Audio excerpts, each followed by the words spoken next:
Thank you, Chair. Thank you, Mr. Matlala. Mr. Matlala, I want to move to the matter of the 6th of July. You were in possession of a contraband cell phone in your cell, weren't you? Yes. Who gave you that phone? I found it in prison when I got there. Who gave it to you? Some inmate who was there. Who's the inmate? We call him Naga. I don't know his real name. Were there any officials from prison involved?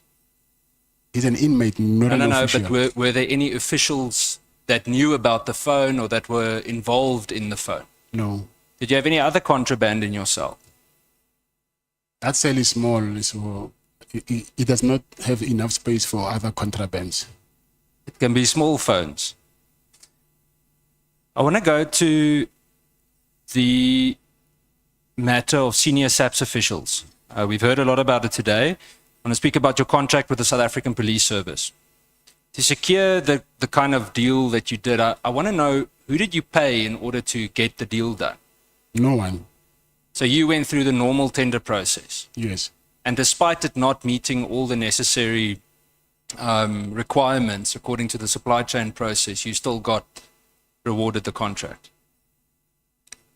When you say not meeting all the necessary I think there were 12 requirements according to supply chain management that that internal audit found your contract didn't meet. I think that they should have picked it up in the adjudication. They should. That's why I'm asking who you paid. No one. Because it's there where the big problem is. You know Lieutenant General Fani? I know him because he sent us a letter, I think last year, December. Have you ever met with him in any way No. individually? No. I would understand Lieutenant General Paglane. Have you ever communicated with him? Yes. Have you ever met with him? Yes. Can you tell me more about those meetings? What were they about? No, it's just the casual meetings. It had nothing to do with business. So you met with the previous acting national commissioner and it had nothing to do. It was just a social. Are you friends? Yeah. Come again? Are you friends? No, not friends. So what were you meeting about? I know him through someone else. Where did you meet? Maybe in February, I think. Of 2025? 2025, yes. Okay. Did you ever pay any middleman or do any kind of a transaction that benefited General Paglane? No. Not at all? No, and no one acquainted to him either? No. Tell me in terms of other payments, I did touch on this yesterday as a point of clarity. Are there any other senior police members that you have gifted or paid in any way or lended money to? No. None? No. And anyone that you assisted like you did with ex-Minister Cele? Assisted. Well, assisted, bribed, paid, not bribed. Not that I know of. So there's no other corrupt relationship with anyone in the South African Police Service? Corrupt, no. Did you lend any money to other South African Police Service members? No. Okay. In terms of your relationship with Minister Bheki Cele, why, explain this to me. I mean, we've heard your different theories today, but why would any legitimate businessman, as you call yourself, hand over R500,000 in cash to a, let's call him an ex-government official, if it's not a bribe? I know the Honorable Breitenbach touched on it, but explain to me in one sentence why would any legitimate businessman do that? Because I was under very serious harassment from the same police. I want to understand, or make you understand, that aiding and abetting is when a person assists, enables, or finances someone else to engage in unlawful or criminal conduct. It includes paying someone to use illegal influence or authority. Agree. So would you then understand why we say that you bribed him? To an extent, yes, I understand. Based on that specific definition and based on what you've told us so far, is that the only money that you gave to Bheki Cele, the 500,000? Yes. There was nothing else, no other cash, no Woolies bags. I want to move to a different matter. Do you know a person called Major General Faraz Khan? I know his name, yes.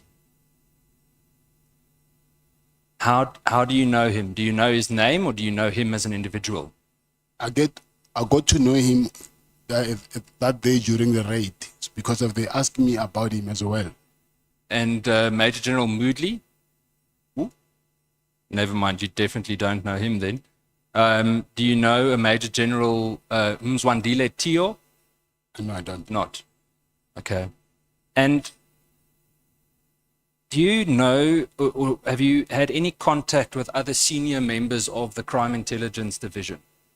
No. And none of them ever did you any favors or you contacted them to assist with any kind of work? No. Have you ever given money to anyone in crime intelligence? No. Why did you hesitate? I'm not hesitating. I'm trying to think when you say crime intelligence, which unit is that? But I get it. Okay. Is it correct that you have cottages situated at the back of one of your properties in Pretoria? Yes. What are those cottages used for, Mr. Matlala? For staff. And have you ever availed them for police members' use? No.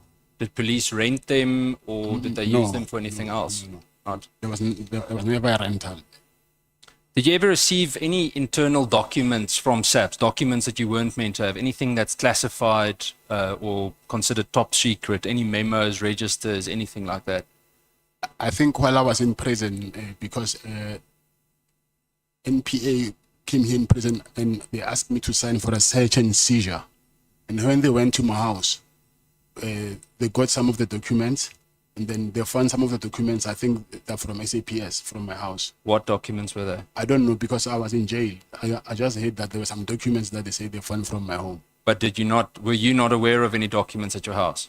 The thing is, when I went to sign for the contract, so there was three big bundles of the documents and some other papers. So when I took these papers, I think I took some of the papers which did not belong to me.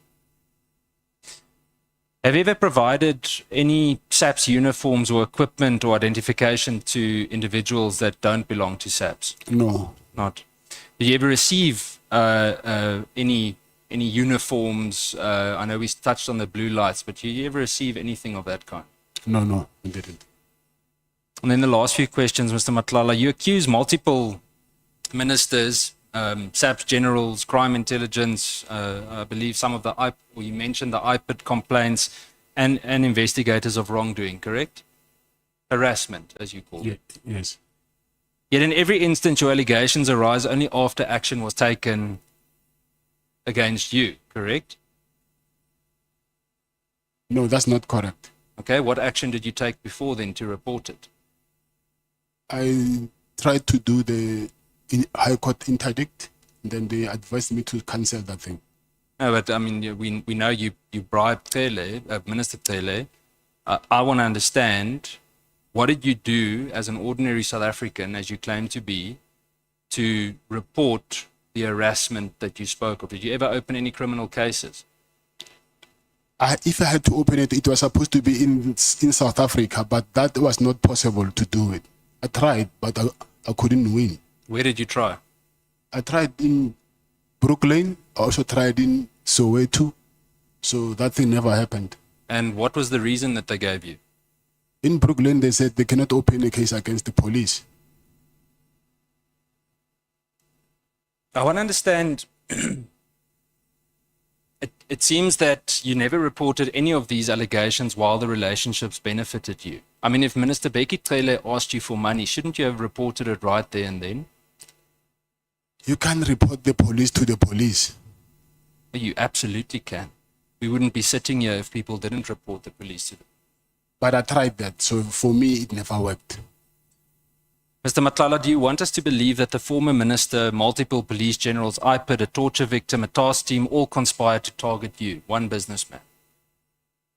That's what happened. Why? What makes you so threatening?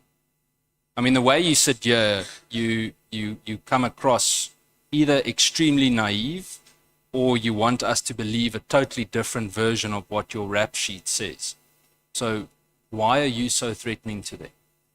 Why am I threatening them? No, why are you a threat to them? I'm not saying you're threatening them. I am saying not a threat to them. I believe that because of they thought that I'm close to General Sibiya or Minister Mkhunu. So actually, I was not the target from what I heard from Minister Cele. So, but through me, they were gonna get to their people. So let me make it simpler. You willingly entered. You may not have been understanding how big the conflict internally was, but you willingly entered a corrupt network to secure a multi-million rand contract. When that network became too demanding and a rival faction targeted you, you found yourself in a war that you couldn't control, correct? No, that's not correct. How would you describe it? I never bribed anyone to get my contract. You bribed Bheki Cele, not maybe for the contract, but to make problems go away. I had to do what I had to do with this Bheki Cele issue. And now, to save yourself, you're accusing everyone else of the very corruption you willingly participated in. Isn't that true? Everyone else like who? Bheki Cele, Brown Mahotsi, I'm not accusing anyone. Those are facts. Well, whether it's a fact or not, you partook in the process. Like Honorable Breitenbach explained to you the difference between a corruptor and a corruptee. Yes, I admit that. Mr. Matlala, there's one constant in every strand of this entire web, everything we've heard so far. It's you. You with unexplained cash, your apartment, different properties. You seem to somehow insert yourself into investigations. You're shifting directors when it suits you. It's not a coincidence. I'm telling you that you're not some unlucky bystander that happened to find himself in this space. When you go through the list of offenses and things that you've been charged of, it's very clear that you've built a very lucrative career on things that shouldn't necessarily have been the supposed, as you call it, ethical way of doing things. So I want to put it to you that you are the central figure in this corrupt enterprise. Isn't that the truth? Yeah, that's not the truth. So who is the central figure? I don't know.